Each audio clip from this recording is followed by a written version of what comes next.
Hi friends, ఈరోజు నేను అల్లం వెల్లుల్లి పేస్ట్ చేశాను. మనం ఇరవై రోజులైనా నిల్వ ఉంచుకోవచ్చు.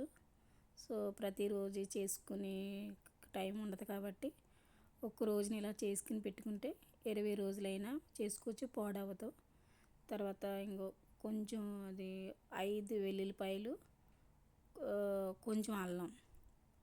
మనకి అల్లం ఎక్కువైనా ఉండాలి, లేకపోతే వెల్లుల్లిపాయలు ఎక్కువైనా ఉండాలి, సమానంగా ఉండకూడదు.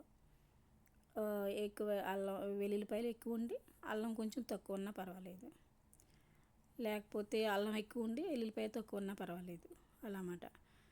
సో నేను శుభ్రంగా కడిగేసి ఇలాగా ముక్కల కింద కోసుకున్నాను. మనకి చాలా 20 రోజులైనా ఉంటుంది, అస్సలు పాడవదు, ఫ్రెష్గా ఉన్నట్టు ఉంటుంది. ఫస్ట్ నేను వాటర్ కూడా యాడ్ చేయకుండా చేశాను. సో చేసిన తర్వాత కొంచెం 2 స్పూన్స్ వాటర్ యాడ్ చేశాను, 2 స్పూన్లు నీళ్ళు వేసాను.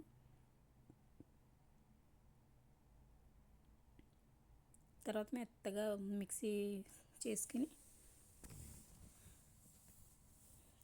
ప్రతిరోజు మనం చేసుకోవాలంటే కష్టంగా ఉంటుంది కాబట్టి ఇలా ఒకసారి చేసుకున్నాను. కొద్దిగా మెత్తగా పేస్ట్ కింద వచ్చేసింది. చూసారా ఎంత మెత్తగా ఉందని. ఇప్పుడు ఇది మనం ఒక బాటిల్లో తీసుకుని, గాజు బాటిల్ అయినా ప్లాస్టిక్ బాటిల్ అయినా ఏదైనా పర్వాలేదు, ఒక బాటిల్లో తీసుకుని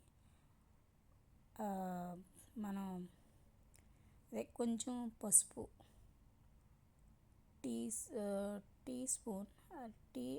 స్పూనే హాఫ్ స్పూన్ పసుపు, కొంచెం 2 స్పూన్లు ఆయిల్, ఏదైనా వేసుకోవచ్చు, మనం ఏ ఆయిల్ అయినా యూజ్ చేయొచ్చు. 2 స్పూన్లు ఆయిల్, టీ స్పూన్సా, శుభ్రంగా కలిపేసుకుని మనం ఫ్రిడ్జ్లో పెట్టుకుంటే మనం నాన్ వెజ్ వండుకునేటప్పుడు మనం ఎక్కువ యూజ్ చేస్తాం కాబట్టి మనకు ఛానల్ వచ్చేస్తుంది అది. సో నచ్చితే లైక్ చేయండి, షేర్ చేయండి, సబ్స్క్రైబ్ చేయండి. Bye friends.